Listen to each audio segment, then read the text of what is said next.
s'est marié au mois d'août 44. Oui. Donc avec ma mère, bien sûr. Et il est parti tout de suite en occupation en Allemagne, puisqu'il fallait qu'il finisse son temps d'engagement. D'engagement, oui. Donc il est revenu j'avais 1 an. Et mon grand-père donc avait eu à ce moment-là, donc il lui avait remis après la guerre, ils avaient remis un diplôme de la maison du Montremont, comme quoi les maquisards avaient été accueillis, nourris, logés.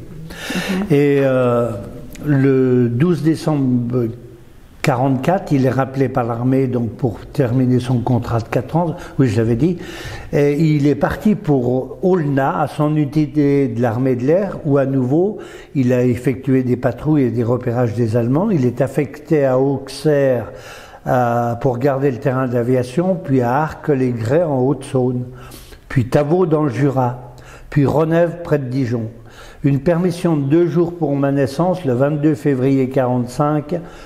Il dit, un instant de bonheur, il est muté ensuite à Colmar jusqu'à l'armistice le 8 mai 45, où il est désigné pour assurer un convoi de camions en Allemagne. Sa mission le mène jusqu'à la frontière autrichienne, puis retour en France à Colmar pour des allers-retours en Allemagne, à Mayenne, en Rhénanie. Voilà. Donc, oui. Il a eu quand même cette période où il est reparti de Thônes et il a vécu, moi je l'ai connu, j'avais 1 an, enfin je l'ai connu.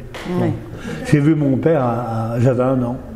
Quand, par exemple, la nécropole de Morette a été créée, est-ce qu'il participait aux cérémonies commémoratives? Est-ce que... Ah oui. Oui. Là, il a toujours été présent, sauf le 50e anniversaire où il a boudé la cérémonie parce qu'il trouvait qu'il y avait beaucoup trop de monde à ce moment-là. Et donc il l'a écrit, il a même écrit sur le Dauphiné sa façon de penser. Ah, c'était quelque chose... ah oui, il était un guerrier. Monsieur Madevaux, est-ce que vous pouvez nous expliquer, nous montrer les médailles que vous avez, les décorations que vous avez devant vous, s'il vous plaît? Donc, la dernière, c'est la Légion d'honneur. Ensuite, l'insigne du maquis des Glières. Cet insigne, elles sont numérotées. Donc ils ont fait des doubles après, mais en réalité, les maquisards avaient un numéro sur chaque insigne. Sur la droite ici, on a l'ordre de la libération, médaille de la résistance 39-45. On a donc ici en haut la croix du combattant volontaire. On a ici la croix du combattant volontaire avec barrette 39-45. La croix de guerre avec étoile. On a ici la croix du combattant volontaire de la résistance 39-45 et ici le titre de reconnaissance de la nation.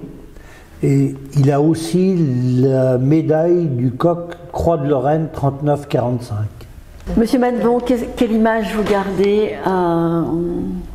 des années plus tard, donc de votre père et de son engagement sur ce plateau des Glières particulièrement?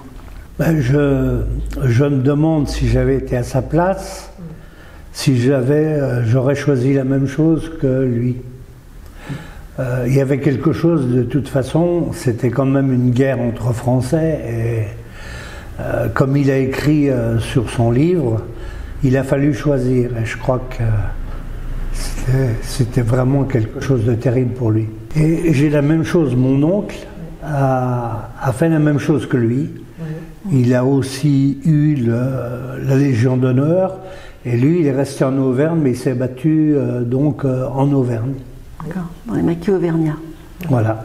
Je pense que c'était quelque chose, c'était familial aussi, parce que pourquoi les deux frères fassent la même chose.